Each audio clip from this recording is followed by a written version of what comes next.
मानवाचा प्रवास काही अंगानं पुढं पुढं जात असतो. दोन मन आहेत माणसाला, जसे दोन माइंड आहेत, एक कॉन्शियस माइंड आहे आणि एक सबकॉन्शियस माइंड आहे. एका मेंदूमध्ये 1000 बिलियन सेल्स काम करतात. 1 बिलियन म्हणजे 10,000 million. 1 billion into 10,000 million is equal to करा. मानवाच्या मेंदूची कॅपॅसिटी एवढी आहे. बरं का, ऐका. तशी दोन मन आहेत, एक आहे अंतर्मन आणि एक आहे बहिर्मन. दोन्ही मनांचं युद्ध रोज चालू आहे. कधी कधी अंतर्मन ताकदवान झालं की बहिर्मन त्याच्या मागं जातं, आणि कधी कधी बहिर्मन ताकदवान झालं की अंतर्मन त्याच्या मागं जातं. अजून काही टप्पे जीवनाचे, काही शरीराचा प्रवास आहे, काही मनाचा प्रवास आहे, एक आहे बुद्धीचा प्रवास आहे आणि एक आहे आत्म्याचा प्रवास आहे. 4 प्रवास अजून तुम्हाला सांगतो. त्याच्या पलीकडे अजून पुढचा टप्पा आहे. एक आहे आतला प्रवास आहे आणि एक आहे बाहेरचा प्रवास आहे. तुमची भौतिक संपत्ती जमा करणं हा आतला प्रवास आहे. गाडी, बंगला, नोकर, चाकर, जमिनी, बायका, पोरं, अरे हा आतला प्रवास, बाहेरचा प्रवास आहे.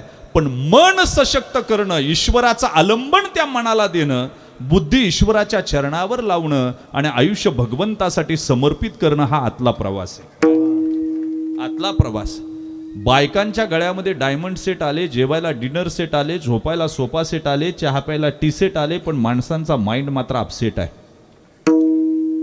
आणि जोपर्यंत माइंड सेट होत नाही तोपर्यंत भगवंत भक्ती घडणी नाही. या मॅचिंगच्या जमान्यात तर अजिबात नाही. नखापासून केसापर्यंत मॅचिंग आहे. ह्या माझ्या महिला बसल्यात ना, माझ्या आई बहिणी, नखापासून केसापर्यंत मॅचिंग आहे. यांची मॅचिंग झाली की पप्पूची मॅचिंग आहे, पप्पूची मॅचिंग झाली की पप्पूच्या पप्पांची मॅचिंग आहे. पण या मनाची मॅचिंग कधी त्या परमात्म्याबरोबर केली का हो? ज्या दिवशी तुम्ही कराल त्या दिवशी तो हा उतरविल पार भवदुस्तर नदीचा. अरे तुम्ही फेसबुकला 5000 फ्रेंड केले, काय कामाचे आहेत? इन्स्टाला 1,00,000 फॉलोअर्स आहे, काय कामाचे? तुमचं मन तुमच्यापासून लांब आहे. काय मनाला कुपोषित ठेवलंय? ज्या, अरे ते छोटं आहे, लहान आहे, आज ते तुम्हाला आवाज देत नाही, तुम्ही त्याच्यावर बोलत जा, ते तुमचं खरं मित्र आहे. ज्या दिवशी मन तुमचं मित्र होईल त्या दिवशी तुम्ही भगवानगडावर असाल, त्या दिवशी तुम्ही देहूला असाल, तुम्ही आळंदीला असाल, आणि तुमच्या मुखातून बाहेर पडतील ते अभंग असतील, त्या ओव्या असतील. तुम्ही मनाला मित्र केलं पाहिजे. पण दुर्दैव असं आहे, तुमचा प्रवास शरीराच्या प्रवासाकडे जीवाचं लक्ष आहे. काय इतकं लक्ष आहे तुम्हाला काय सांगू.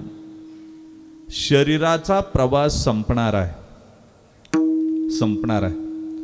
गोरं होण्याच्या एका क्रीमचा बिझनेस 2000 करोड रुपये. किती?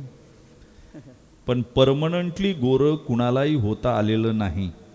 तात्पुरती बेबी स्किन वरती काढली जाते, त्याच्यावर सूर्याची किरणं पडली की त्वचा टॅन होते आणि तुम्ही परत काळे होता. हा शरीराचा प्रवास आहे. मरताना जन्म दिलेली पोरं तुम्हा आम्हाला विचारतात, आई बाबा मला ओळखलं का? काय विचारतात? आणि हे म्हणते तुम्ही कोण आहे मला कळत नाही. हा शरीराचा प्रवास. अजादवाद आहे, विवर्तवाद आहे, आरंभवाद आहे, परिणामवाद आहे, दृष्टीसृष्टीवाद आहे, खंडन मंडनवाद आहे. सगळ्या वादाचं चिंतन करू गेलो ना तुमच्या लक्षात येईल. मी पुढे जाऊन बोलेल हे सगळं. शरीराचा प्रवास संपणार आहे. तुम्ही शरीर कुणाच्या बरोबरीनं आयुष्यभर देवाच्या द्वारात उभं केलं की संतांच्या जवळ उभं केलं का कीर्तनाच्या विरुद्ध आहे तिथं उभं केलं, याच्यावर तुमचं आयुष्य अवलंबून आहे. शेवट तुमचा कशा. आणि एक टप्पा सांगू काय, एकच गोष्ट बोलून जातो पहा. जन्म वासनेच्या बिछाण्यावर झाला आपला. आई बापाची वासना होती त्या बिछाण्यावर जन्म झाला. मरण मात्र साधनेच्या बिछाण्यावर आलं पाहिजे. काय झालं पाहिजे? हे तुमचं पुरुषार्थ आहे.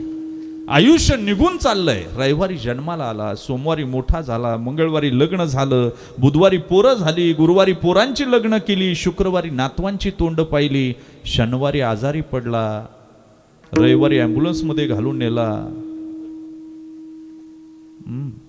आणि येताना तर तिरडीवर घालून आणला. नाशिवंत देह, नाशिवंत देह जाणार सकळ, नाशिवंत देह, नाशिवंत देह जाणार सकळ, नाशिवंत देह, नाशिवंत देह जाणार सकळ.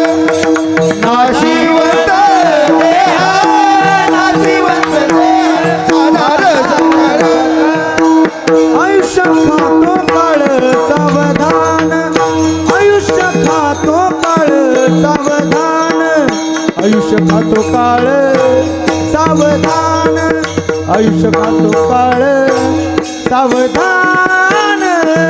नाशिवंत देह, नाशिवंत देह जाणार सकळ, नाशिवंत देह, नाशिवंत देह जाणार सकळ. तुम्ही तुमचं आयुष्य कुणाच्या बरोबरीनं घालवलं याला फार अवलंबून. दशरथ राजा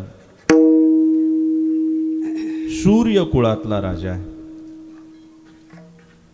ज्याच्या पूर्वजानं त्यानं देवांबरोबर युद्ध, देवांच्या खांद्याला खांदा लावून युद्ध केलंय, पण मरताना कौसल्याच्या मांडीवर डोक्याने ढसढसा रडतोय, कौसल्ये माझं शरीर थंड पडायला लागले, मला काही कळत नाही. तुम्हाला एक सांगू, मृत्यूच्या पुढे सगळे हरतात हे वैशिष्ट्य आहे. तुम्ही कुणी असा, योग्य जर कर्म केलं नाही, 1 वर्षाचा हिशोब सीएला देताना घाम फुटतो. काय होतं आयुष्याचा हिशोब देताना काय होत असेल याचा विचार केला काय? ज्याचं बॅलन्स शीट टॅली आहे ना, ते इन्कम टॅक्स अधिकाऱ्याला कधी घाबरत नाही. ज्याच्या एंट्र्याच कॉन्ट्रा आहेत, ज्याची एंट्री सस्पेन्स आहे, त्याला भीती आहे ना, त्याला टेन्शन आहे. मी नेहमी सांगत असतो. आणि फार मंदिरात 99.99% भक्त नाही बघा मंदिरात जाणारे. मंदिरात जाणारे काही सगळे भक्त आहेत असं समजू नका. 99.99% भक्त नाही, केलेल्या पापाच्या भीतीपुटी देवाचा आश्रय. काय बोललो मी? फार क्रांतिकारक बोल. पाप तुम्हाला झोप येऊ देत नाही म्हणून देव पाहिजे. ज्या दिवशी तुम्ही निर्मळ वागाल की नाही, देव तुमच्या दरवाजाच्या कड्या वाजवील. काय करेल? पण तुमचं मन निर्मळ पाहिजे गड्या. मी कधी कधी विचार करत असतो, कठीण आहे. तुम्हा आम्हाला हे जर कळायचं असेल, ज्ञानोबराय ज्ञानेश्वरी सांगितलं, देव विकून खाईजे.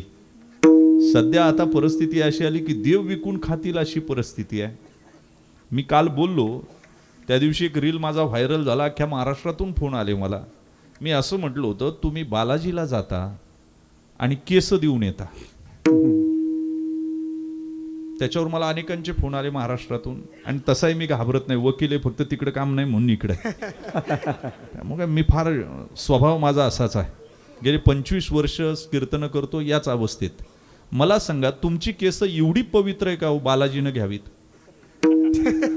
तुमच्या घरचे तुमच्या केसांना शॅम्पू लावित नाही, लावित बालाजीनं का घ्यावी मला सांगा बरं. तुमच्या केसांवर करोडो रुपयाचा बिझनेस चालतो. काय चालतो तुम्हाला कळत नाही. आणि द्यायचंच ना बालाजीला. केस काय देता? हे मन द्या, बास. बालाजी कृपा केल्याशिवाय राहणार नाही. तुम्ही काय देता हे महत्वाचं आहे. तुम्हाला आयुष्यभरामध्ये शरीराचा प्रवास संपणार आहे. मला सांगा, मंथरेसारखी एखादी दासी कैकेयीला सांगते, विचार करा बरं. आणि जवळचीच लोक तुम्हाला संपवतात. हे एक वाक्य ध्यानात ठेवा. लांबची लोक नसतात. तुम्ही जगाबरोबर भांडू शकता. तुमची बायको जर तुम्हाला त्रास द्यायला लागली तर हात घाईला यावं लागते. पोरांनी जर त्रास दिला तर जगाला सांगता येत नाही. आणि तुम्हाला सांगू का, देव गरीबाला दुःख देतो, पाप्याला यातना देतो. काय देतो? कळत असेल तर पहा मी का बोल. गरीबाला दुःख आहे, ज्याला खायला काही नाही ते दुःख आहे. ज्याच्याकडे बंगला नाही दुःख आहे, ज्याच्याकडे गाडी नाही दुःख आहे. पण सगळं असून ज्याला खाता येत नाही यातना आहे. बघा, करोडपती माणसं आहेत, ते म्हणते सगळं पोराला दिलं पण पोरग ऐकत नाही, यातना आहे. वाक्य ध्यानात ठेवा. आणि मी तुम्हाला आजच्या कीर्तनामध्ये एक टप्पा सांगून जातो. मी कीर्तनाला गेलो की लोक म्हणतात, महाराज गावात जे 2 नंबर करते ते सुखी आहे. आम्ही रोज कीर्तन करतो, आम्ही रोज काकडा करतो, रोज हरिपाठ करतो, आमच्याच वाट्याला दुःख का? याचं उत्तर आज मी देऊन जातो. परत कधी कोणाला विचारत जाऊ नका. विष्णू सहस्त्रनामामध्ये त्वष्टात नाव आलं. त्वष्टात म्हणजे तासणारा. देव गरीबालाही तासतो आणि 2 नंबर करणाऱ्यालाही तासतो, श्रीमंतालाही तासतो. जो भजन करतोय त्यालाही तासतोय आणि जो 2 नंबर करतोय त्यालाही तासतोय. फरक एवढा आहे, एखादं लाकूड जर सुताराच्या ताब्यात भेटलं, तो चांगली वस्तू तयार करेल का बिघडवेल? अरे विंडोज तयार करेल, डोर तयार करेल त्याच्यापासून. पण तेच लाकूड एखाद्या बाईच्या नजरेला पडलं, काय होईल? शाबास, तुमचं पाठच झालं आता. चुलीत जाईल. मला सांगा, देव 2 नंबर करणाऱ्यालाही तासतो, फक्त त्याचं पहिलं पुण्य तासतोय म्हणून त्याला सुखाचे दिवस आहे. काय? आणि भजन करणाऱ्याचं पहिलं पाप तासतोय म्हणून त्याला दुःखाचे दिवस आहे. याचं पुण्य तासतोय कारण त्याला मरताना सडत मारायचं आहे. आणि जो भक्ती करतोय त्याचं पहिलं पाप तासतोय कारण शेवटी त्याला आत्मबोधाचा पांजिरा सुयेत येते. त्याला आत्मबोधाचा पिंजरा करून त्याच्यात ठेवायचंय. हा भक्ताचा फरक आहे. भक्ताला जीव लावतो पर म्हणून शरीराचा आणि जवळचीच लोक तुम्हाला धोका देतात. बघा, कैकेयीनं मंथरेला बहिणीसारखं सांभाळलं, पण विधवा कुणी केलं? कैकेयीला. अरे नुसतं विधवा केलं नाही रे, आई म्हणायला लेकरू ठेवलं नाही अयोध्येत. आई म्हणायला लेकरू ठेवलं नाही यात नवल नाही. 14 वर्ष अयोध्येमध्ये स्मशान केलं तिनं. काय केलं कळालं? मी त्या दिवशी आश्रमावर होतो माझ्या. एक जण आला, म्हणला महाराज जेवायचे. म्हणलं वाजले किती रे? म्हणलं जेवला का नाही? तो आमच्याकडे निवडणुका चालू होत्या नगरपंचायतच्या. म्हणला महाराज प्रचार करीत होतो. म्हणला 20 दिवस त्याच्याच बरोबर फिरतोय. म्हणला पण आज जरा जेवण हुकलं थोडं, बाहेर गेल्यामुळे ती हॉटेलला गेली, मी इकडं आलो आश्रमावर. मी म्हणलं येईन काय निवडून? म्हणला ती कायच निवडून येते.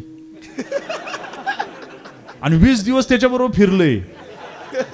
काय करावं? इथं कोणाचीच गॅरंटी नाही. तुम्हाला वाटतंय आपली आहे, इथं आपली नाही ना. हे विचार ठेवा, ही आपलीच सगळ्यात धोकादायक आहे. आपल्याला कळत नाही. मंथरेनं असंच केलं. आणि काय झालं? मंथरा गेली, कैकेयी बसली होती. मंथरेनं सांगितलं राम राजा होणार. कैकेयीनं गळ्यातला हार काढला आणि तिच्यावर फेकला. मंथरेनं काय केलं? तोच हार परत रिटर्न फेकला. याला फर्स्ट इम्प्रेशन म्हणायचं. काय म्हणायचं? हा, फर्स्ट इम्प्रेशन असते. पूर्वीचे कीर्तनकार पैसे घेत नव्हते बघा. आता त्यांचं वेगळं होतं, धोत्राला गाठीन बँकेत कुटी. आमचं वेगळं आहे, आम्ही टकाटकच राहतो. आम्ही ताण घेतो. परमार्थ सुद्धा भिकार सारखा करायचे काय कारण आहे मला सांगा बरं? वैभवशाली भगवान बाबा सारखा परमार्थ करायचे काय करायचं? असा संत त्यावेळेस जन्माला आले. विचार करा, जेव्हा फक्त टाळण भजन याचा संबंध होता. बाबांनी वसतिगृह काढली, शाळा काढल्या. किती मोठा वैभवशाली. हे सोपं आहे का? मला सांगा ना. कर्मवीर भाऊराव पाटलांच्या मागं जर कुणी हा विचार केला असेल तर माझ्या भगवान बाबांनी केला. कुणी केला? वाक्य ध्यानात ठेवा. मी तुम्हाला सांगतो, हे वैभवशाली जीवन आहे. हे कुठे असं पूर्वीचे कीर्तनकार पैसे कमी घ्यायचे, घेतही नव्हते कदाचित. ते जायचे मुक्कामाच ठिकाणी, पाकिट फोडायचे, पत्र लिहायचे, अमकं भजन मंडळ, फुल सांगवी, मला जायला यायला एवढाच खर्च लागला, उरलेले पैसे तुमचे तुम्हाला परत पाठवत आहे. काला झाल्यावर म्हणायचे असा महात्मा परत होणे नाही. पण गावाला माहीत नसायचं का 1 महिन्यानं आश्रमाचं बांधकाम आलेलं आहे, हा मठाचं बांधकाम आलेलं. याला फर्स्ट इम्प्रेशन म्हणायचं. काय म्हणायचं? हा, अरे कैकेयी म्हणली झालं काय? म्हणली राम जर राजा झाला तर तुला धुनी भांडी करावे लागेल. आता अयोध्येमध्ये कमी लोक होती का मला सांगा? मला सांगा. मग म्हणली काय करा, वर मागून घे. आणि 10 बाय 10च्या खोलीत ती जाऊन बसली. त्याला कोप भवन म्हणायची. राणी जर रुसली तर कोप भवनात जाऊन बसायची. राजाला कळायचं की हिला राग आला आणि त्यानं तिला मानवायचं. त्याला कोप भवन म्हणायची. वेगळी सेपरेट व्यवस्था होती. आता आपल्या घरात वेगळी खोली काढायचं काही कारण नाही. आपलं अख्खं घरच कोप भवन आहे. त्यासाठी वेगळं काही करावं असं मला वाटत नाही. दशरथ राजा तिथं गेला. बरं, तुलसीदासजी सांगतात चौथेपण पायो सुतचारी. चौथ्यापणात पोरं झाली. चौथंपण म्हणजे 60वं वर्ष लागलेलं आहे बघा. आणि राम राजा होणार आहे म्हणजे रामाचं वय धरलं, दशरथ राजाचं वय धरलं तर 70-71 वय दशरथ राजाचं. आणि कैकेयीचं असेल 65, 60, 62.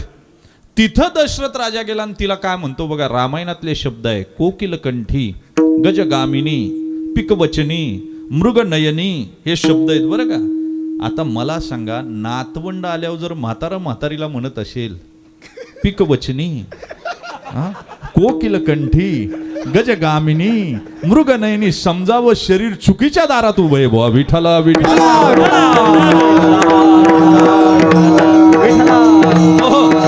आणि म्हणून तिची डिरिंग झाली वर मागण्याची. तापस बेस बिसेस उदासी, 14 बरस राम बनवासी. का मागितला वर? ताकद नव्हती तिची मागायची, पण चुकीच्या दारात शरीर उभं केलं.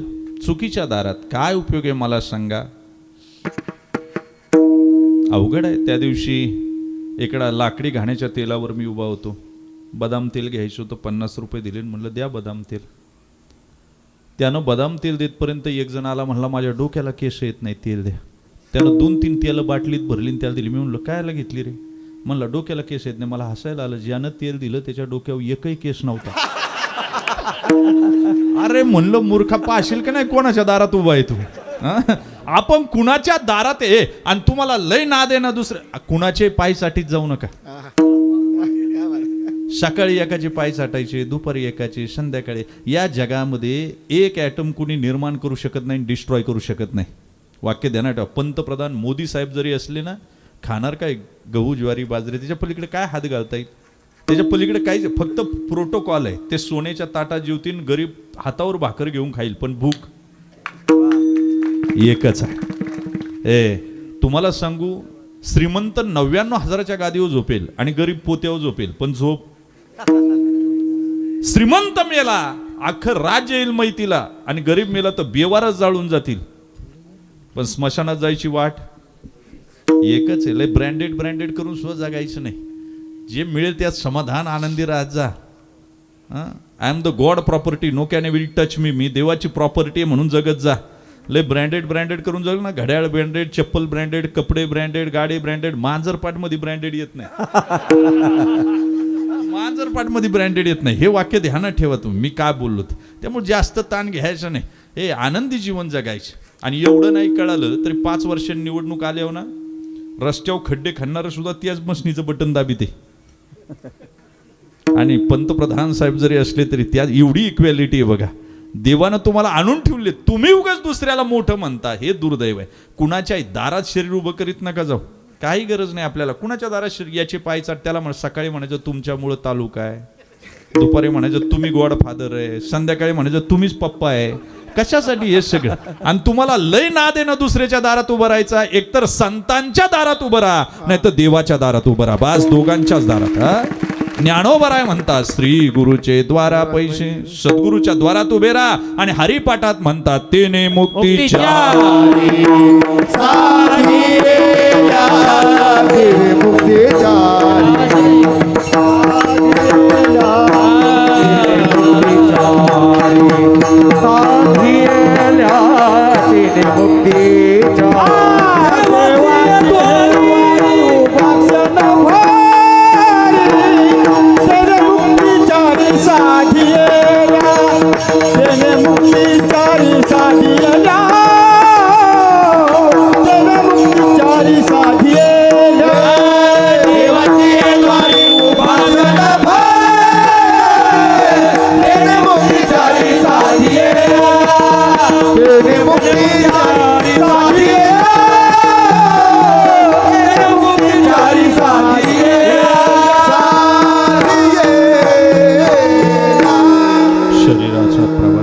दुसरा आहे बुद्धीचा प्रवास.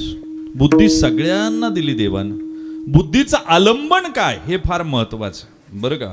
बुद्धीच्या द्वारे कळतं पदार्थ चांगला आहे की वाईट आहे. प्रज्ञा आणि मेधा नावाची 2 शक्ती आहे वेदांतानं सांगितली.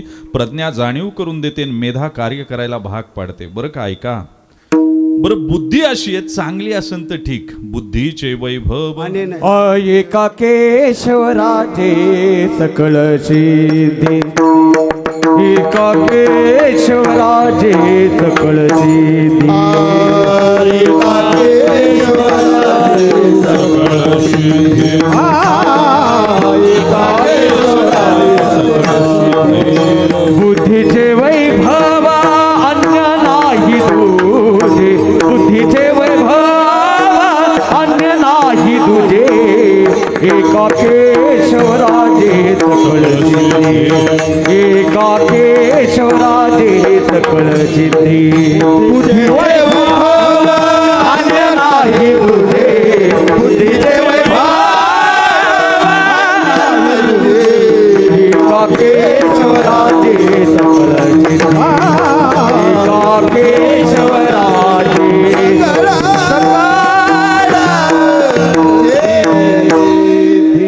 बुद्धी थोडी पाहिजे दादा, पण दीपकलिका धाकुटी परी बहुते जाते. अंधार चिरायची ताकद तिच्यात पाहिजे. बुद्धी थोडी असो. गाढव बुद्धी काही कामाची नाही. गाढव बुद्धीनं पृथक्करण करता येत नाही पदार्थाचं. मला सांगा, खाण्याचा गहू चांगला का वाईट? गहू खातो आपण, चांगला की वाईट? चांगला. बर, गहूमध्ये 4 प्रकारची बुद्धी आहे. एक समतोल बुद्धी आहे, एक सदृढ बुद्धी आहे, विकलांग बुद्धी आहे. 3च बुद्ध्यांचा विचार करा. तो जर गहू समतोल बुद्धीच्या माणसाच्या हातात पडला तर तो त्याच्यापासून चपात्या तयार करेल, भंडारा करेल, सगळ्यांना खाऊ घालेल. तोच गहू सदृढ बुद्धीच्या माणसाच्या हातात पडला, ऑस्ट्रेलियामध्ये गहू खात नाही, डुकरं पाळतात, त्याला पिग फार्म म्हणतात. काय म्हणतात? ते गहू खात नाही, डुकरांना खाऊ घालतात आणि डुकरं माजली की कापून खातात. काय करतात बघा बरं का. आणि तिसरी विकलांग बुद्धी आहे, हे स्वतःही गहू खात नाही, डुकरांनाही खाऊ घालत नाही, सडवतात गहू, त्याला किण्वण प्रक्रिया म्हणतात. काय म्हणतात?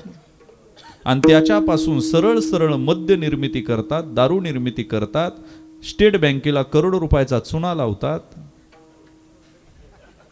फॉरेनला पळून जातात. For example Vijay Mallya. आता मला सांगा, गहू चांगला का वाईट? जाऊ का घरी मी आता? चांगला म्हणत होते ना. अरे ज्याची बुद्धी कशी त्याच्या हातात पडला त्याला कळतं की तो गहू कसा आहे. साधी गोष्ट आहे, बुद्धीची. देवा ऐसे तरी कैसे, ज्ञानियांची मती स्मृती भ्रंशे. भ्रंशे म्हणजे नासणं. कधी कधी नासती, चांगल्यांची बुद्धी नासती. काय घेऊन बसले तुम्ही? चांगले मला सांगा, काही गोष्टी एकदाच कराव्या. एकम विवाह, त्रैवार्षिक कुंभ, काही गोष्टी 3 वर्षातून कराव्यात. लग्न एकदाच करायचं. दुसरी करिता बाईल, फजिती होईल उदंड. दुसरं भानगडीतच पडायचं नाही, एकीतच निश्चिती झाली. मला सांगा, काही गोष्टी आयुष्यात एकदाच करायच्या. एकम विवाह, 3 वर्षातून कुंभ करावा. ज्याला कुंभ नाही मिळत त्यानं पंढरीची वारी करावी. त्रैवार्षिक कुंभ, देवस्थानम गमनम प्रतिवर्ष. देवस्थानाला दरवर्षी जावं, तिथं चित्त शुद्ध करावं, काही अनुष्ठान करावं. काय काय करावं बघा. काही गोष्टी आयुष्यात एकदा करायच्या, काही आयुष्यात 3 वर्षातून एकदा करायच्या, काही वर्षातून एकदा करायच्या आणि काही रोज करायच्या. कोणत्या? एकम विवाह, त्रैवार्षिक कुंभ, देवस्थानम गमनम प्रतिवर्षम, प्रतिदिन व्यायाम. व्यायाम रोज केला पाहिजे, रोज. पूर्वीची लोक प्रातर्विधीला गेली तरी 5 किलोमीटर चालून येत होती. म्हणजे पूर्वीची लोक घरात खायची आणि बाहेर जायची. आता बाहेर खातात. तुम्ही हुशारच आहे. उलट झालं ना, आता व्यायाम होतच नाही ना. मला सांगा, टॉयलेट बाथरूमला रश्या टांगल्यात लोकांनी. अरे किती दुर्दैव. मला सांगा, इंद्रिय ऐकत नाही, नको असलेलं खातान दिलेला भगवंताना आकार शरीराचा बिघडून टाकला तुम्ही. किती दुर्दैव आहे मला सांगा. प्रतिदिन व्यायाम, दान रोज करावं थोडं तरी.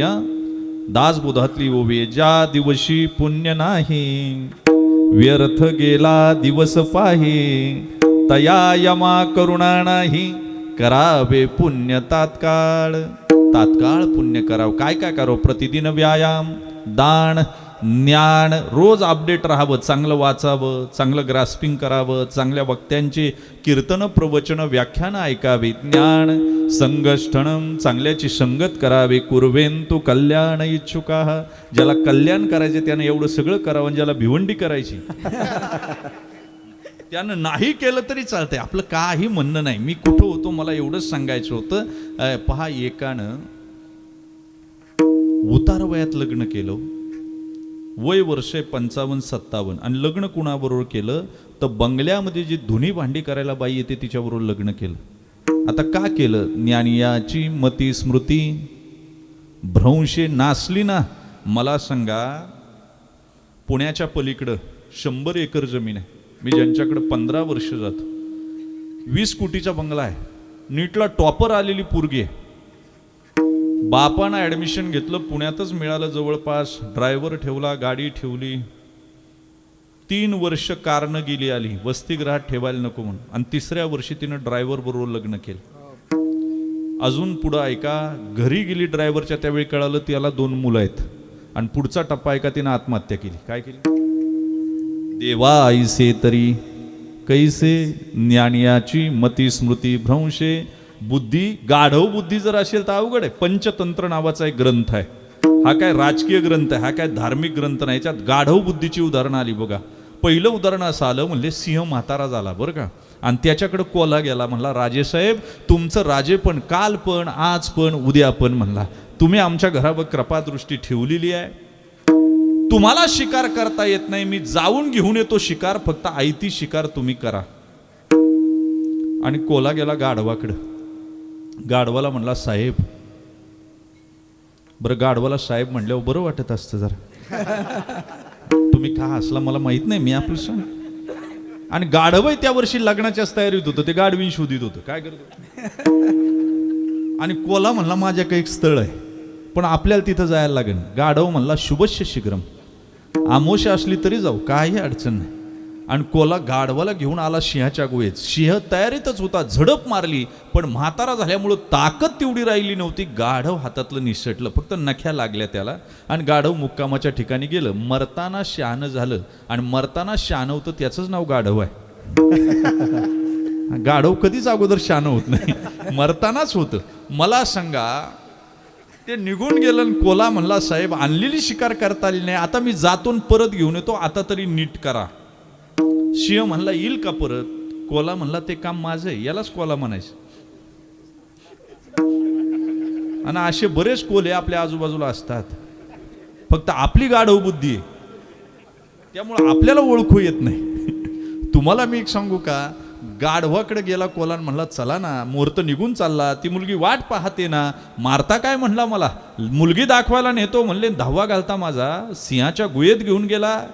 तो कोल्हा म्हणला साहेब तुमचा गैरसमज झाला, ती गाढवीनच होती, ती वेगात मिठी मारायला तुम्हाला आली, आणि त्या गडबडीत तुम्हाला तो सिंह वाटला. गाढव म्हणला असं झालं काय, मायका काय पाहता गेलं ते परत आलं नाही, याच नाव गाढव आहे, आणि यालाच गाढव बुद्धी म्हणाल. पंचतंत्रामध्ये अजून एक दुसरी कथा आली बरं का गाढव बुद्धीची. एका ब्राह्मणानं वास्तुशांती केली, आणि वास्तू शांती केल्यावर त्या घरमालकानं पैसे दिले नाही, बोकड भेट दिला. कोणला,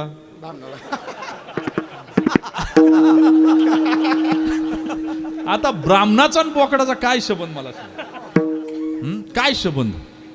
पण विप्रविलिप्सा नावाचा दोष आहे वेदांतामध्ये. विप्रविलिप्सा आहे, कर्ण पाठवताय, प्रमाद आहे, हे दोष आहे वेदांतामध्ये. आणि हा सगळ्यांकडेच आहे, हा काय ब्राह्मणाकडेच आहे असं नाही. विप्रविलिप्सा आपल्याकडे सुद्धा आहे, आमच्याकडे सुद्धा आहे, तुमच्याकडे सुद्धा आहे.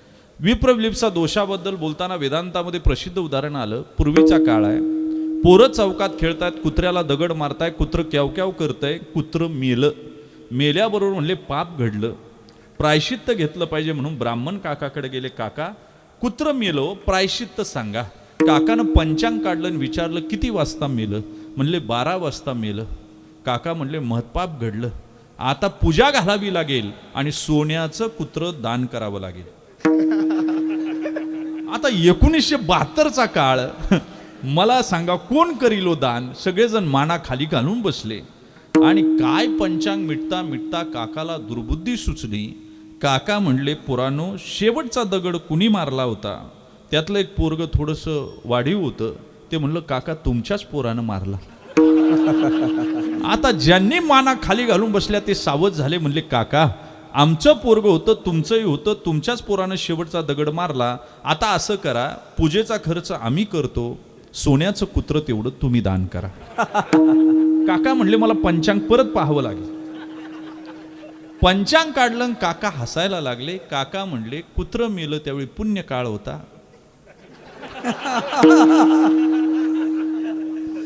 तुम्ही सोन्याचं कुत्र नाही दान केलं तरी चालतंय, फक्त पूजा घाला.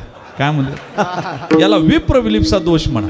आता काकानं विचार काय केला, दिवसभर ओम आवड मंत्र पठन केलं, आणि जर पैसे मिळाले नाही काय उपयोग नाही, निदान बोकड मिळालाय तेवढा तरी नेऊ आणि जवळच्या गावाच्या बाजारात विकून पैसे घेऊन घरी जाऊ. पण बोकड कसा उचलायचा हे काकाला माहिती नाही. त्याचा काय संबंध आला. त्यानं मालकाला विचारला कसा उचलू.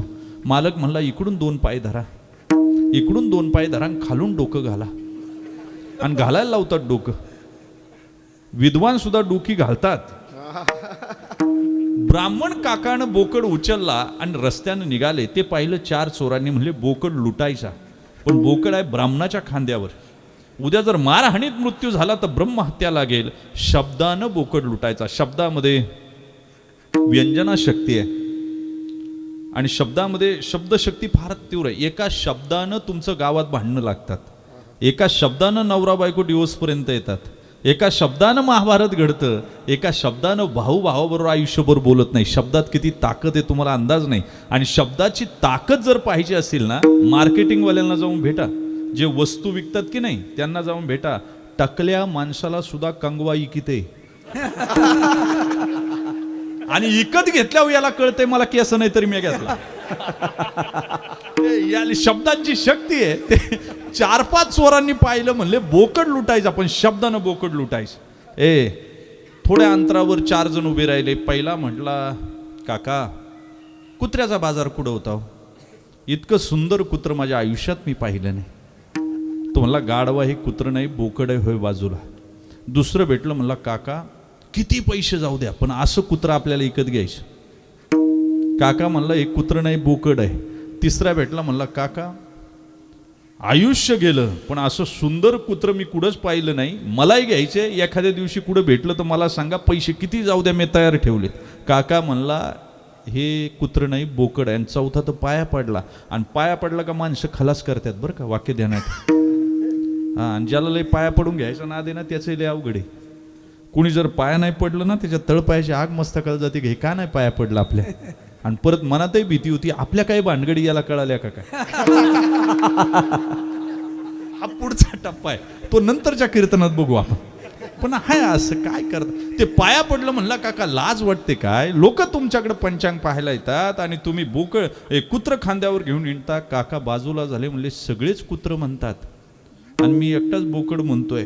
असं जर घेऊन गेलो तर कुणी येणार नाही. टाकून दिलं, गंगेत आंघोळ केली, घरी निघून गेला, आपली गोष्ट संपली. मागून हे 4 जण येतच होते. यांनी उचललं, विकलं, पैसे वाटून घेतले. याला गाढव बुद्धी म्हणावी, बाकी दुसरं काही नाही. बघा, हे बुद्धी दिली देवानं, वापरायची कशी हे तुमच्या हातात आहे. एक बुद्धीचा प्रवास आहे, तिसरा मनाचा प्रवास आहे. चंचल आहे. शास्त्र म्हणतं, लोक म्हणतात वारा म्हणजे मन आहे, शास्त्र असं म्हणतं वाऱ्याचा अर्क म्हणजे मन आहे. काय? चंचल, चपळ, हे सगळी संज्ञा त्या मनाला आहे. वाक्य ध्यानात ठेवा. आणि मनाचा प्रवास कसा आहे, द्वंद्व करतं, बुद्धीचं सुद्धा ऐकत नाही ते मन आहे.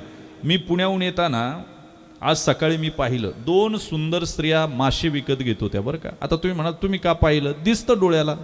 तुमचं किती वैराग्य याच्यावर अवलंबून आहे, जगात सगळंच आहे. तुमचं किती वैराग्य आहे. आणि त्यांनी नाकाला रुमाल लावला होता. आता माझ्या मनात आलं, मासे आवडतात म्हणून घेतात आणि नाकाला का रुमाल लावला असेल. आता आमच्यासारखं असतं सोडून दिलं असतं, पण माझी थोडी चौकस बुद्धी असल्यामुळे मी गाडीत झोपल्या झोपल्या विचार केला, का लावला असेल, का लावला असेल. मला उत्तर मिळालं. त्याचं उत्तर असं होतं, मन म्हणत होतं मासे घेऊ, बुद्धी म्हणत होती नको, गुरुवार आहे, डायजेस्ट होणार नाही उद्या, आज जर केलं तर. मन म्हणत होतं त्याला काय होतंय घे, बुद्धी म्हणते अरे नको, मन म्हणते घे. शेवटी मनाचा विजय होतो. घ्यायला गेलं पण बुद्धी म्हणते घ्यायची तर घे, पण निदान नाकाला तरी रुमाल लाव, कारण त्याचा घाण वास येतो. काय तो तुम्हाला कळालं तर पहा, आता मला काय सांग, नाही तर उद्या कळन. काय तशी काय चिंता करू नका. 2 मन आहे, 2 मनाचं भांडण होत असतं बरं का. मन ओळी मना, बुद्धी बुद्धी क्षणोक्षणा. मनच आहे. किती मन आहे, पांगुळ झालो देवा बैसलो जयावरी. सैराट शब्द जुना आहे बरं का. तुकोबरायने सुद्धा पिक्चरवाल्यांना दिला. काय दिला? तुकोबराय म्हणतात, काय असेल जीवन बघा, सध्या परमार्थ राहिलाच नाही, मनाला काय पैसा पाहिजे. म्हणून भोगावया चोका पुरतार्थ पैगा, अनावया जगा झोंबती सैरा. काय ज्ञानोबराय म्हणतात, सैरा झोंबतात. हा सैरा म्हणजे काय, रक्तबंबाळ झालेलं मन आहे. यांना कळत नाही आपण कसं जगायचं. पथ्य कळत नाही. रोग प्रत्येकाला वेगळा आहे, ज्ञानोबराय म्हणले. औषधी वेगळे आहेत, पण पथ्य मात्र पाळलं पाहिजे, त्याशिवाय रोग बरा होत नाही बरं का. सपथ्य औषधला हे तरी रोगे दाटला जी. ज्ञानोबराय म्हणले सपथ्य औषध पाहिजे, पथ्य जर नसेल तर औषध काही कामाचं नाही. तुम्ही किती घ्या, काय कामाचं औषध आहे. आणि मग औषध परमार्थ आहे, तो कसा आहे बरं का. त्यांनी सांगितलं, ज्ञानोबरायांनी गोड चिंतन केलं. ज्ञानोबराय असं म्हणतात, काज करोनी पुरे आपणची नवरे आईशे करी. जे औषध आतमध्ये जाऊन आपलं काम करतं ना, आपणही शिल्लक राहत नाही, त्याचंच नाव औषध आहे. परमार्थिक चिंता आहे आणि प्रापंचिक चिंता आहे. परमार्थिक चिंता प्रापंचिक चिंतेला खाते आणि स्वतःही शिल्लक राहत नाही, याचंच नाव परमार्थ आहे. विठ्ठला विठ्ठला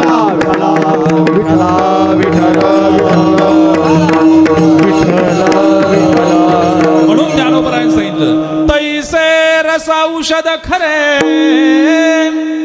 काज करोनी पुरे आपणची नवरे ऐसे करी.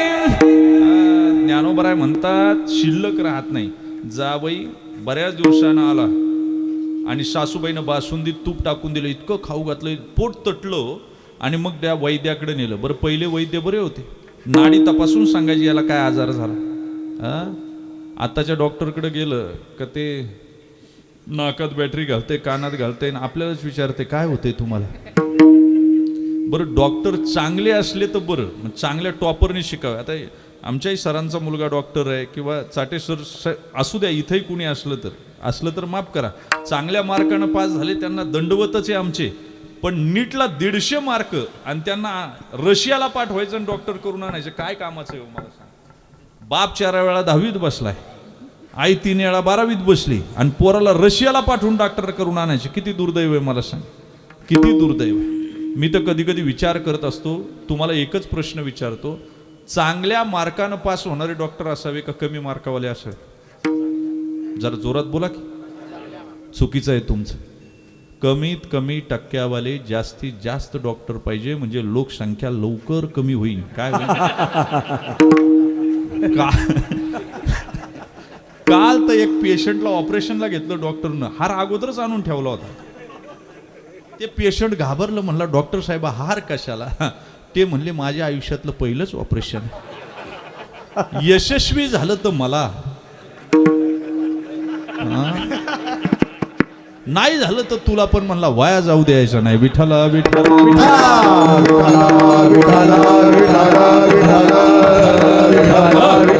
त्या वैद्याकडे नेलं, नाडी तपासली, वैद्यानं औषध घोटलं आणि 1 कपभर तुपात मिक्स करून दिलं आणि त्याला म्हणलं एवढं तूप पे.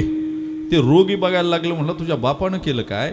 अरे हे कशामुळं पोट फुगलंय? रात्री तूप जास्त खालय म्हणून फुगलंय ना. तो वैद्य म्हणला, रात्री जे तूप खालय ते आतमध्ये साठलंय, आता जे मी तूप देईन ते तर बाहेर निघन, पण जे साठलंय त्यालाही घेऊन निघेल. तैसे रस औषध खरे काज करोनी पुरे आपणची नवरे ऐशे करी. आणि मग काय होईल? शेजारील सरोवरे कालवताती परस्परे तरंग ढवळा रे तरंगची होते.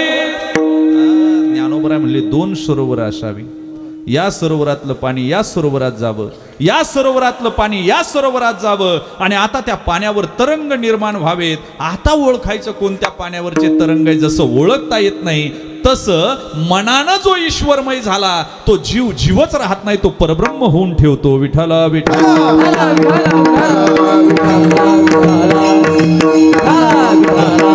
आणि जो परमार्थापासून लांब आहे ना दादा, हा म्हणून जो पार्था विनमुख या परमार्था तयासी भाषण सर्वथा करू नये. त्याला बोलूच नाही त्याच्या बरोबर. अरे शारदेनं ज्यांच्या गळ्यात माळ घातली ते रामदास स्वामी काय म्हणतात? भल्या आणि परमार्थी मरावे, शरीर सार्थकी करावे, पूर्वजाशी उद्धरावे, हरिभक्ती करोनी विठाला विठाला.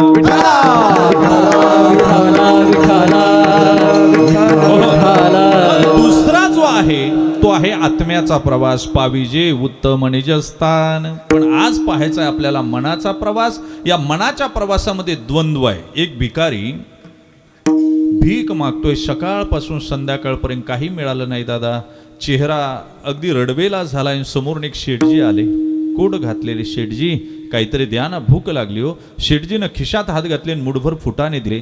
फुटाणे डब्यात भरले भिकाऱ्यानं, म्हणला घरी जाऊन खाऊ. झोपडीत गेला, 1-1 फुटाणा खाऊ लागला, पण त्याच्या हाताला सोन्याचं नाणं लागलं. शेठजीच्या खिशातून सोन्याचं नाणं आलं होतं आता दोन मनांचं युद्ध चालू झालं. बहिर्मन आनंदलं, वा धन्याजी दीन झाले सोन्याचे दर्शन. अंतर्मन म्हणू लागलं, वेड्या अरे तुला फुटाने दिले रे त्याने, नाणं नाही दिलं सोन्याचं, चांगलं नाही हे. बहिर्मन म्हणतंय, मी काय चोरून घेतलं काय? अक्कल हुशारीनं राजी खुशीनं त्याने दिलंय मला, मी काय त्याच्या खिशात हात घालून घेतलाय? अरे अंतर्मन म्हणतंय, पण परद्रव्य आहे. दोन मनाचं भांडण झालं. रात्रभर भिकारी जागा. सकाळ झाली, सूर्याची किरणं पडली, भिकाऱ्यानं आंघोळ केली, भीक मागण्याच्या जागेवर जाऊन बसला. आणि तेवढ्यात ते व्यापारी आला. अंतर्मनाचा विजय झाला, ताकद जास्त झाली. भिकारी उठला आणि सोन्याचं नाणं शेठजीकडे दिलं. शेठजी, हे तुमचं सोन्याचं नाणं काल माझ्याकडे आलं होतं फुटाण्याबरोबर.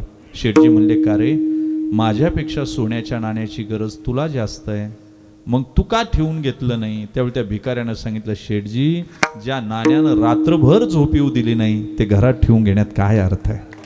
काय अर्थ आहे? याला म्हणावं मन. आणि म्हणून मनाकडे काही शक्ती आहेत बरं का, काही. आणि अदृश्यवाद आहे मनाचा सुद्धा. एक दृश्यवाद आहे, एक अदृश्यवाद आहे, एक दृश्य अदृश्यवाद आहे. वेदांतानं 3 वाद सांगितले. कधी कधी दृश्यवाद जे डोळ्यानं दिसतं ते खरं असतंच, याची काही शाश्वती नाही. ऐका, ध्यानात ठेवा. दृश्यवाद आहे, आता मला माईक दिसतो, हा डोळ्यानं दिसतोय, पण कदाचित जर ईश्वरीय चैतन्य नसेल तर ही वस्तू दुसरी निघू शकते. पण ज्यावेळी माझं चैतन्य ईश्वराचं चैतन्य एकत्र येईल त्यावेळी हा माईक काळा आहे हे दिसेल. वाक्य लक्षात ठेवा बरं. याला दृश्यवाद म्हणावं. याला चर्वाकवाद म्हणतात. जे दिसतंय त्यालाच खरं मानायचं. यावत जीवत सुखम जीवेत ऋणम कृत्वा घृतम पिवेत. त्यांनी सांगितलं कर्ज काढा पण तूप प्या, तूप खा. त्याला म्हणलं मग कर्ज कोणी फेडायचं? म्हणले तुम्ही मेले मग कर्जाचा काय विचार आहे? कोणी पाहत नाही. याला दृश्यवाद म्हणावं. एक जण म्हणला, माईक दिसतो, ॲम्प्लिफायर दिसतात, सगळं दिसतंय, वायर दिसती, पण यातली ऊर्जा दिसत नाही. त्याला एक जण म्हणला, वरची हे सोल सगळं आणि आतली वायर सोलल्याच्या नंतर आतमध्ये जी तार आहे तेवढी धरून बघ, काय कर? याला अदृश्यवाद म्हणावं. काय म्हणावं? आणि तिसरा आहे दृश्य अदृश्यवाद. फुल दिसतं पण फुलातला सुगंध दिसतो का? तो नाकानंच घ्यावा लागतो. बरं, दिसत नाही म्हणजे नाही का? आहे ना. याला दृश्य अदृश्यवाद म्हणावं. मनाच्या बाबतीत असंच आहे. मग 4 शक्ती आहेत. एक आहे कर्मशक्ती, दुसरी आहे संयम शक्ती, तिसरी आहे विचार शक्ती आणि चौथी जी आहे त्याचा जर विचार केला, ऐका, कर्मशक्ती आहे, विचार शक्ती आहे, संयम शक्ती आहे. या 3 शक्तींचा विचार केला तरी बस झालं माझ्या दृष्टीनं. पहिली दृष्टी आहे कर्मशक्ती शरीराला आहे. कशाला आहे? आणि चौथी भावशक्ती आहे. शरीर कुठेही गप्प बसत नाही. हागता ही खोडी चळ न मोडविते काडी. तुकोबाराय म्हणले, प्रातर्विधीला गेला तरी काड्या मोडीत बसतो, चळ मिटतो का? मला सांगा, ताई मृदंग आहे. मृद अंग मातीपासून जे बनतं त्याला काय म्हणावं? मृदंग. पूर्व माती आणि गोड बोलतं. नंतर वनस्पतीपासून बनायला लागलं हे मृदुंग. मुख कर लेपेन मधुर ध्वनी करोती. आहे जनावराचं कातडं, पण याला जर चपाती खाता येते. कबीर महाराज म्हणतात, हमने का चंबा देखा मुर्दार रोटी खावे. पखवाजाबाबत बोललंय, पण बरं आहे, ज्याचं खातंय त्याची टाळी तरी वाजविते. आपल्यासारखं नाही सगळ्यांकून घेतं बटन एकाच दाबीत. असं नाही, एवढं तरी बरं आहे. अरे किती गोड बोलतो. चलो मचिंदर गोरखाया.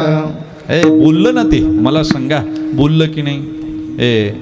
इकडचं काळ्याच तोंडाची, पण पावडर लावल्याशिवाय बाहेर निघत नाही.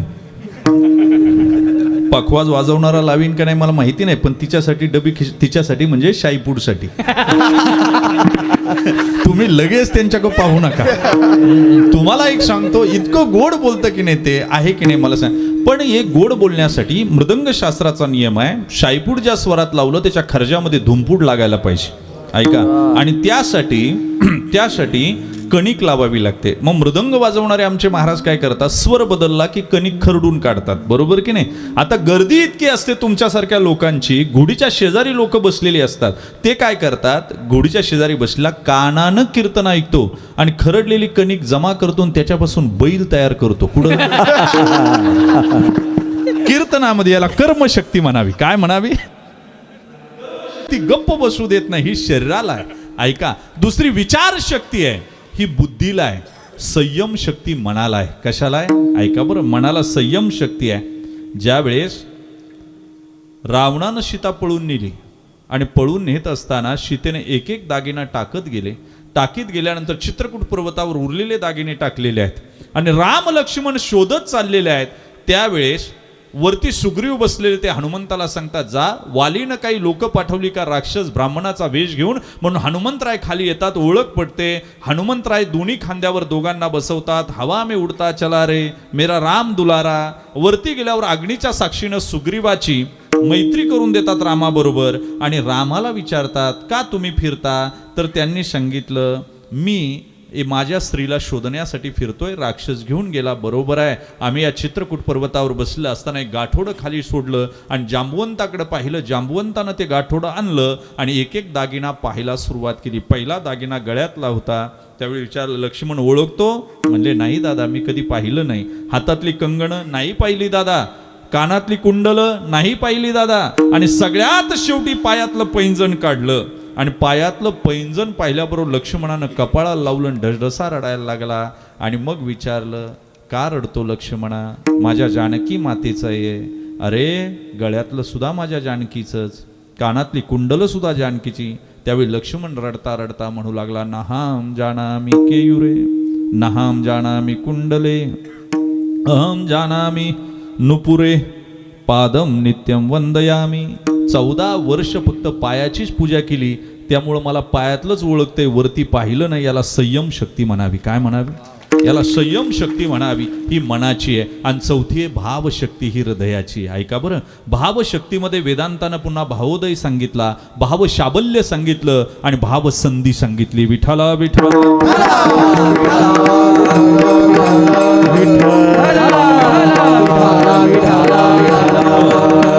भावोदय कधी होत असतो बघा. अनेक जणांची कीर्तनं तुम्ही ऐकली, भाऊंच्या पुण्यतिथी निमित्तानं हळूहळू वाटायला लागलं. आता कितीतरी युवक बसले तिथं. मी यांना तरुण नाही म्हणत कधी. तरुण कुणाला म्हणावं? ज्याला संध्याकाळी आणावं लागतं धरून. युवक कुणाला म्हणावं? युधिष्ठिराचं आचरण, व म्हणजे वसिष्ठाचं ज्ञान आणि क म्हणजे कर्णाचं दान, ज्याच्याकडे त्याला युवक म्हणावं. आणि तुम्हाला सांगू का, महाराष्ट्रभर म्हणतात युवक ऐकत नाहीत कीर्तनं. ऐकतात, फक्त त्यांचं एवढं म्हणणं आहे, सांगणारा आमच्यापेक्षा अक्कलवान पाहिजे. ती त्यांच्या बोटाखाली जगत आलंय हो. ते म्हणतात, बाप दाखवू नाही तर श्राद्ध घाल, काही सांगू नको, आम्हाला जे पटन ते सांग. आम्ही जर पोरांना म्हणलं ना, तू आईबापाची सेवा कर नाहीतर नरकात जाशील, ते म्हणते तू निघायचं बघ. पण त्याला जर सांगितलं ना, तू जर तुझ्या मम्मी पप्पाची सेवा केली तर तुझी पोरं तुझी सेवा करतील, तो विचार लगेच पटतो त्याला. तुम्ही काय सांगायचं हे सुद्धा तुम्हाला कळालं पाहिजे. वाक्य लक्षात ठेव. आणि हा मानसशास्त्राचा सिद्धांत आहे. ऐका, जाऊ द्या. भावोदय यांचा कधी होईल?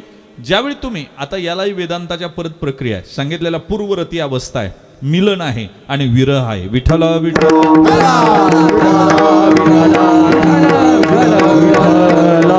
भावोदय होण्यासाठी सुद्धा पूर्वरती अवस्था महत्वाची.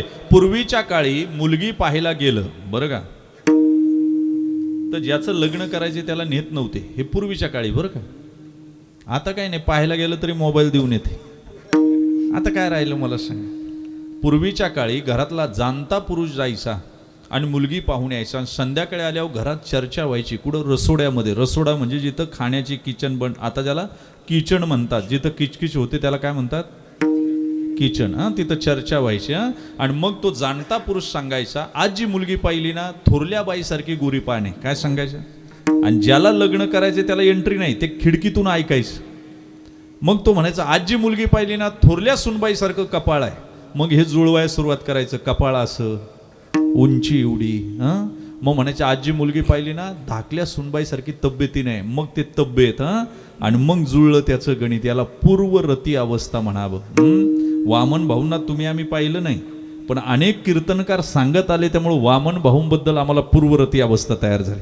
भगवान बाबांबद्दल पूर्वरती. आम्ही पांडुरंगाला पाहिलं नाही, पण अनेकांनी सांगितलं, सुंदर ते ध्यान उभे विटेवरी करकटेवरी ठेवण्या, तुळशी हार गळा, काशी पितांबर आवडे निरंतर हेच ध्यान. आणि मग आम्हाला वाटलं पंढरपूरला जावं. काय वाटलं?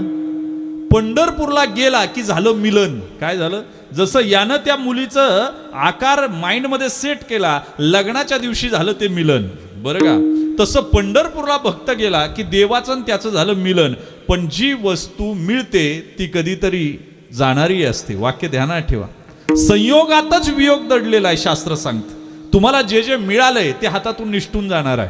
तुम्हाला वाटतंय आपलंय, नाही, आपलं नाही. म्हणून बघा, पंढरपूरला तुकोबाराय गेले, पौर्णिमेचा काला केला आणि पांडुरंगाला मिठी मारून रडू लागले. जातो बरं देवा. गरुड खांबापर्यंत जायचे आणि परत यायचे, पांडुरंगाला मिठी मारायचे. बडवे म्हणले, ओ तुकोबा, का रडता? याला काय घेऊन जायचं? अरे म्हणले, आमच्या पूर्वजांनी पहिलाच नेलाय, मग रडता का? तर तुकोबाराय सांगू लागले, बडवे बाबा सांगू माझी अवस्था कशी झाली. एखादी कन्या सासूरला निघाली, कन्या सासुरासी जाये, मागे परतोनी पाये. कन्या सासुरासी जाये, मागे परतोनी पाये. कन्या सासुरासी जाये, मागे परतोनी पाये. कन्या सासुरासी जाये, मागे परतोनी पाये. कैसे झाले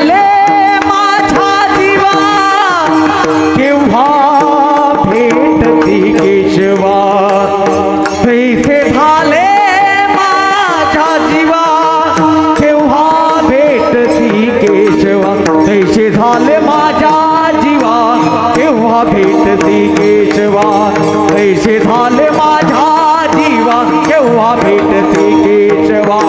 केव्हा भेटती केशवा, केव्हा भेटती केशवा. याला विरह म्हणा. विठ्ठल विठ्ठल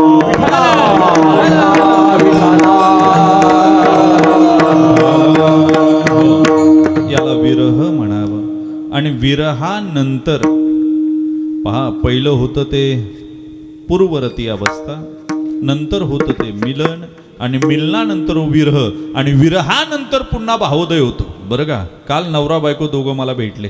म्हणले, महाराज 35 वर्ष झाली लग्नाला, आमचं अजून भांडण नाही. म्हणलं, तुमच्या इतके मूर्ख दुसरे कुणी नाही.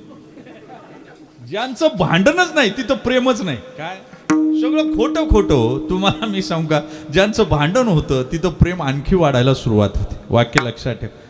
तुम्हाला असं वाटतं सगळंच गुढीत चाललंय ना, ते नाटक असते. काय असते? नाटक. आणि 2-3 तासाचं असतं. आयुष्य लेदी आहे, 50-60 वर्षाचं आहे. तुम्हाला कळालं पाहिजे. मी कधी कधी विचार करत असतो, नवरा बायकोची नाती सुद्धा अलीकडे वास मारायला लागल्यात. फक्त सेंट मारून दिवस चालू आहे. कसं आहे? हा, हॉलमध्ये हसायचं आणि बेडरूम मध्ये जाऊन रडायचं. आणि बेडरूम मध्ये सुद्धा रडतात आणि हॉलमध्ये सुद्धा हसतात. ते फक्त कणून. कसे? मोकळं नाही, काहीच मोकळं राहिलं नाही. काय राहिले मला सांगा? सगळं डुप्लिकेट काम झालं बघा. आणि या सगळ्या याच्यामध्ये भावोदय जो आहे तो तेव्हा होतो. आणि भावोदय झाला की मग भाव शाबल्याकडे येतं. बरं, भाव शाबल्य टिकेलच याची गॅरंटी नाही. आज तुम्ही परमार्थात आहात, आयुष्यभर माळा घालणारे शेवटी काढतात. काय करतात? भाव शाबल्य टिकत नाही. कधी तुमचा कर्मदोष असतो, देव तुम्हाला भेटतो पण तुमच्या कर्मानं दूर जातो. कधी कधी तुमच्या कुळाचा दोष असतो, जे पैसे मिळतात, जे आलेत तुमच्याकडं, हे तुम्हाला भजन करू देत नाही. वाक्य ध्यानात ठेवा.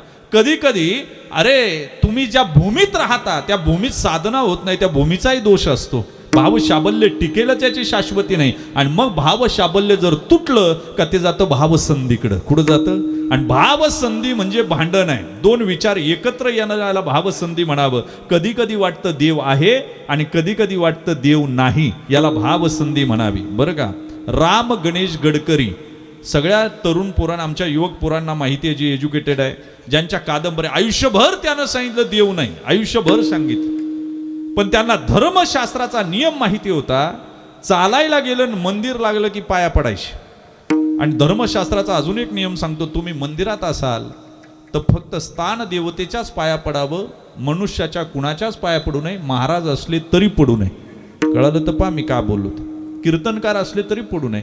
राम गणेश गडकरी सकाळी मॉर्निंग वॉकला चालले होते. रामकृष्ण परमहंसांनी सांगितलं, सकाळचा मॉर्निंग वॉक सगळे प्राणायाम होऊन जातात तुमचे. आता आम्ही अलीकडे फार कंजेस्टेड माइंड झालो. आम्ही TV पुढं बसून व्यायाम करतो रामदेव बाबाला पाहून. बरं, रामदेव बाबा काही संत नाही, बिझनेसमॅन आहे. खिसा नसलेला एवढा मोठा बिझनेसमॅन मी जगात पहिल्यांदा पाहिजे. तुम्हाला कळत असेल तर. बरं, त्यांनी पाय अडकून घेतला की आपण अडकून घेतो? त्यांचा निघतो.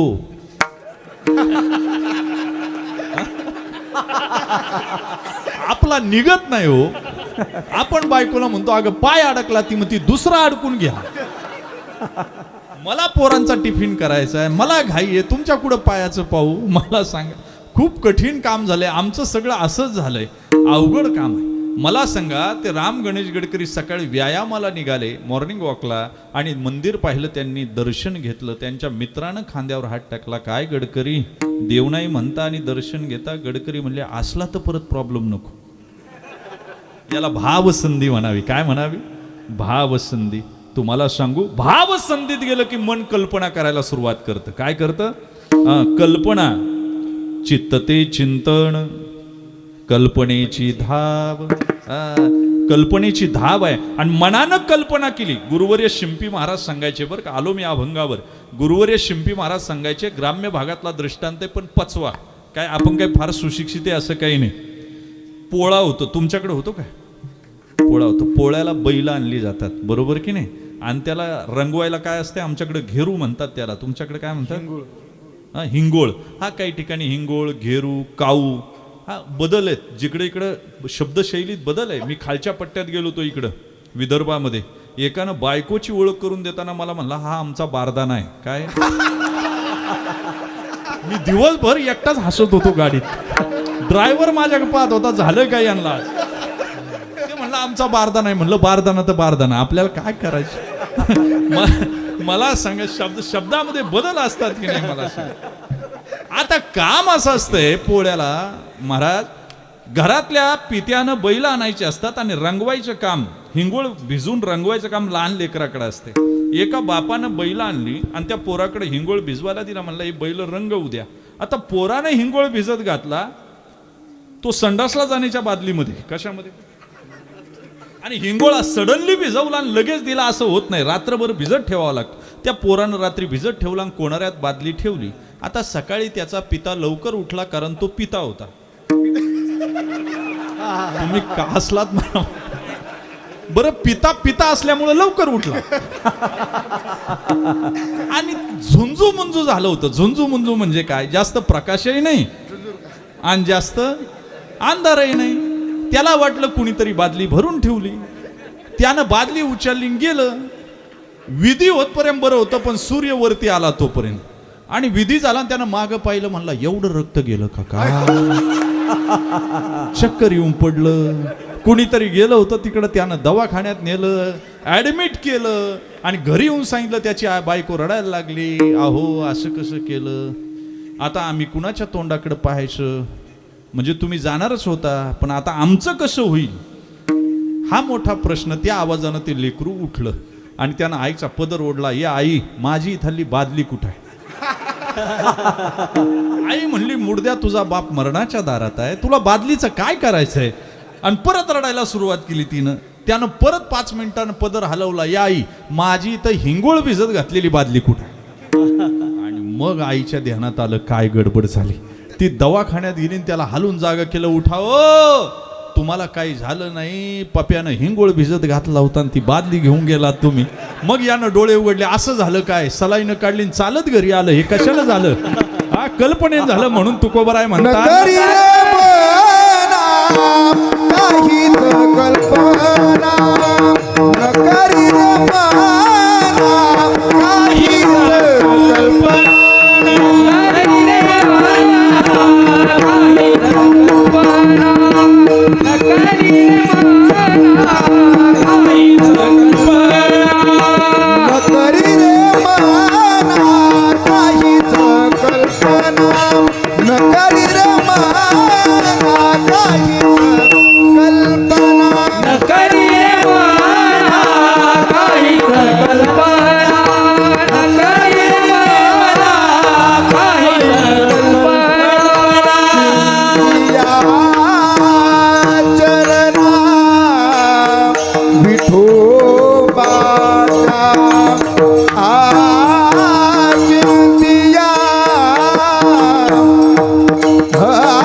कल्पना करायला सांगू नये. त्यानं चिंतन विठोबाचं करावं. आणि एकदा का त्यानं भावानं चिंतन केलं का अवस्था काय होते. भावे गावे गीत भावे गावे गीत, भावे गावे गीत, भावे गावे गीत,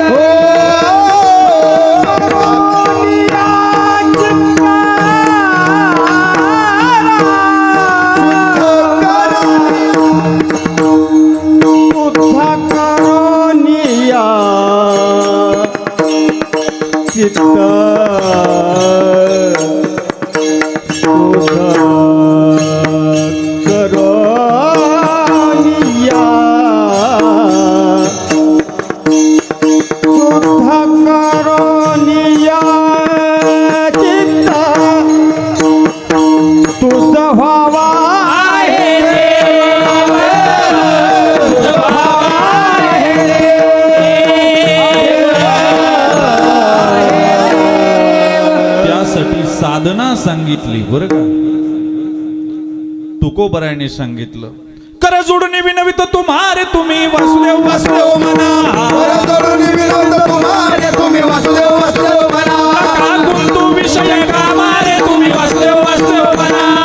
गुंतू विषय कामारे तुम्ही वासुदेव वासुदेव म्हणा. करू संसार श्रमारे तुम्ही वासुदेव वासुदेव म्हणा. करू संसार श्रमारे तुम्ही वासुदेव वासुदेव म्हणा.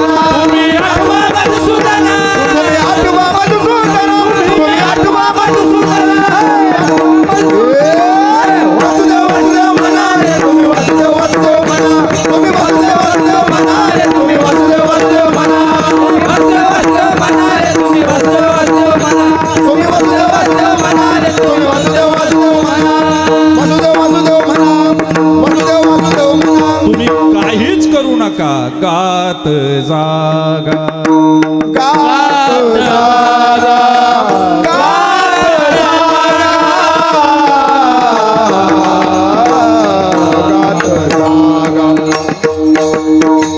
जागा, प्रेम मागा विठ्ठला. प्रेम मागा विठ्ठला विठ्ठला. गात जागा, गात जागा, गात जागा, गात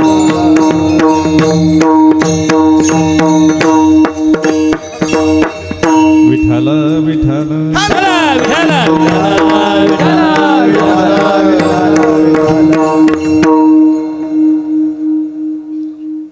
मनाला सांगावं हे मना. न करी रे मना काहीच कल्पना. चिंतिया चरणा विठोबाच्या. बरोबर बरं. चिंतन जर विठोबाच्या चरणाचं केलं परोक्ष ज्ञान आहे अपरोक्ष ज्ञान आहे. आता संपवायची वेळ आली कीर्तन. आणि माझं तर स्वतःचं असं मत आहे कीर्तनकाराचं यश संपूर्ण अभंग सोडवण्यात कधीच नाही. श्रोत्यांनी घरी जाऊन हा अभंग गाथ्यात पाहावं याच्यात कीर्तनकाराचं यश आहे. त्यानं फार विचार करू नये. चिंतनाच्या अंगानं जिथपर्यंत पोहोचता येईल तेवढं पोहोचावं. काय फळ मिळेल तर सुखाची रास आहे. एथ सुखाची आमुपहराशी. एथ सुखाची आमुपहरा.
विस्मयता जगभरे, अध्यात्माचे नवलपन पुरे, कर्माचे कामसरे नुरवी मन.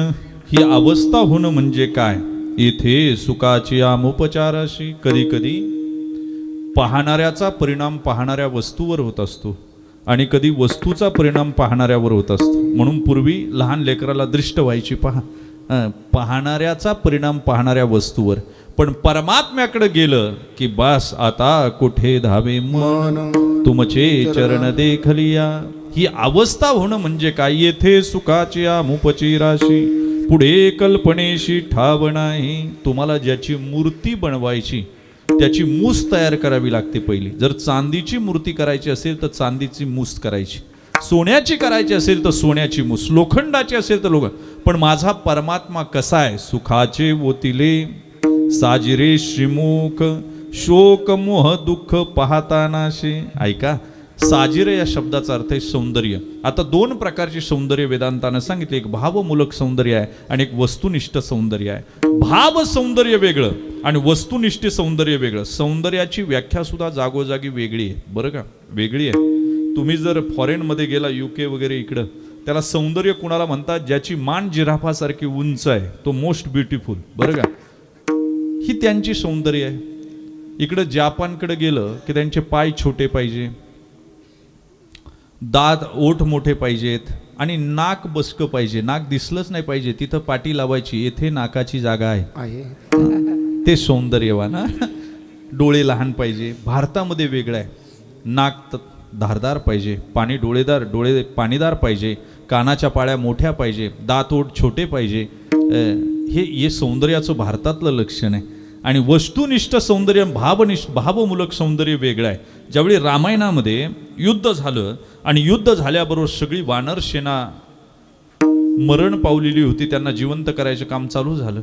तुम्ही म्हणाल देवानं सुद्धा पार्टिशन केलं, राक्षसांना का जिवंत केलं नाही? तर राक्षस समोरून लढत होते, देवाला पाहता पाहताच मेले, त्यामुळे ते मोक्षालाच गेले. परंतु वानर पुढं लढत होतो, परमात्मा पाठीमागं होते, पाहता आलं नाही, पाठ होते देवाकडं, म्हणून देवानं वानरांना जिवंत करायला सुरुवात केली. पण वानर जिवंत झाल्यावर म्हणले, का रे, जिच्यामुळे एवढं रणकंदन झालं ती दिसती तरी कशी? की रावणानं पळवली ती कशी दिसते म्हणून बघू. जानकी मातेला पाहायला सगळी वानरं एकत्र झाली आणि त्यांच्या चर्चा चालू झाली. होत असते ना चर्चा. आता कीर्तन संपल्यावर बघा चर्चा चालू होईल, कीर्तन कसं झालं, डोक्यावून गेलं, चांगलं झालं, चर्चा चालते लोकांमध्ये. तसं त्या वानरांची चर्चा चालू होती. ते म्हणले, दिसती चांगली, नाके डोळी चांगली आहे, गोरी पान आहे,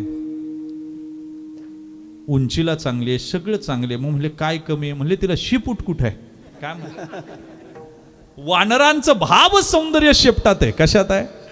वस्तुनिष्ठ सौंदर्य वेगळं आणि भाव सौंदर्य वेगळं. म्हणून तुकोबराय म्हणतात, आमचा परमात्मा सुखाचंच ओतलंय, साजिर आहे ते. कसं आहे? सुखाचे ओतिले साजिरे श्रीमुख, शोक मोह दुःख पाहताना शे विठोबा रखुमाई.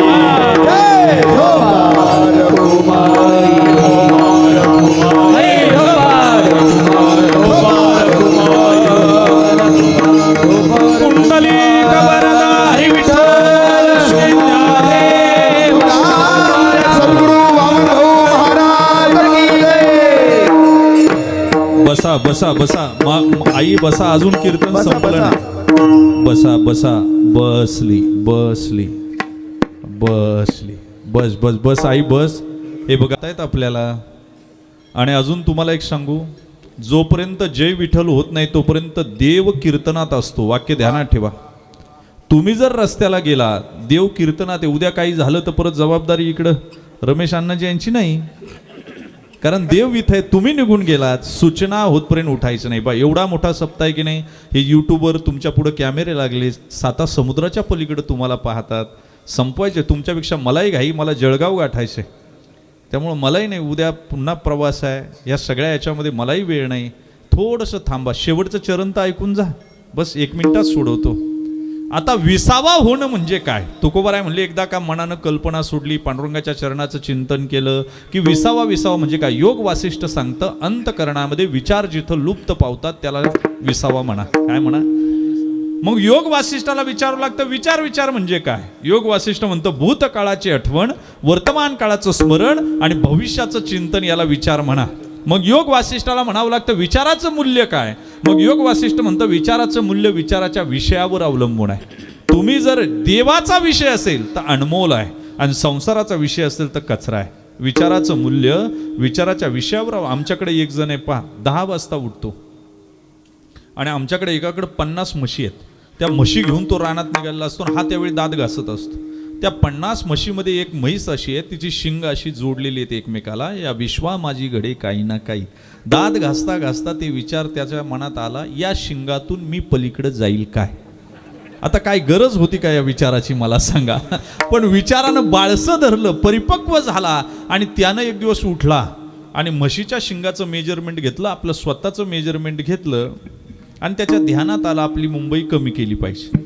म्हणून त्यानं व्यायाम करायला सुरुवात केली. मुहूर्त काढला ब्राह्मणाकडून. आज लवकरच उठला, म्हशीच्या अगोदर हा उठला. तुम्ही का हसला मला काही कळलं नाही. आणि उठल्या, तुम्ही का हसला मला माहिती नाही. मी आपला दृष्टांत सांगतो, मला काय करायचं मला सांगा. आणि हाच उठत असतो तसं. त्यालाही वाटतं काय 1 बादली पाणी तापवायचं काय, आणि 2 बादल्या तापवायच्या काय. त्याला वाटतं 1 कप चहा करायचा काय, आणि 2 कप करायचा काय. तिच्याकडे घेऊन जातं, उठा पांडुरंगा आता दर्शन द्या सकळा. काय असतंय असं. आता म्हैस आली तिकडून, नवी कपडे घालून बसलाय. आली म्हैस, यानं मारली उडी, पण थोडंसं मेजरमेंट चुकलं आणि हे शिंगात अडकलं. आता म्हशीला अंदाजच नव्हता एवढं मोठं संकट आपल्या येईन. ती रोजच्या प्रमाणे जंगलात चालली होती चरायला. तिनं मान हलवली, हे उलट फिट बसलं. तिनं पळायला सुरुवात केली. झाडाला धडक दे, भिंतीला धडक दे, याचं डोकं फुटलं, हातपायी मोडले. गावातली लोक जमा झाली. काहींनी म्हशीला धरलं, काहींनी याला धरलं, खाली काढलं. म्हणले, तुला शहाणा समजित होतो रे, तू एकट्यानं कस काय फॉर्म भरला? बरं, तुझ्यामुळं निवडणूक लागल्या, बिनविरोधच होतं सगळं. बरं, हे सगळं करताना एकदा विचार करायचा की नाही? एकदा. तो म्हणला, तुम्हाला काय अक्कल आहे? गेले 6 महिने मी हा विचार करतोय. कशाचा? या शिंगातून मी पलीकडे जाईल काय? काय त्या विचाराला अर्थ आहे? विसावा कुठं मिळतो? अंतकरण वृत्तीमध्ये शांती मिळते, आणि तो फक्त माझ्या परमात्म्याच्या चरणाजवळ आहे, अभंगाच्या शेवटच्या.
सुखाची आमुपची राशी. आचारी जास्त झाले का स्वयंपाक बिघड ठेवायचं नेहमी.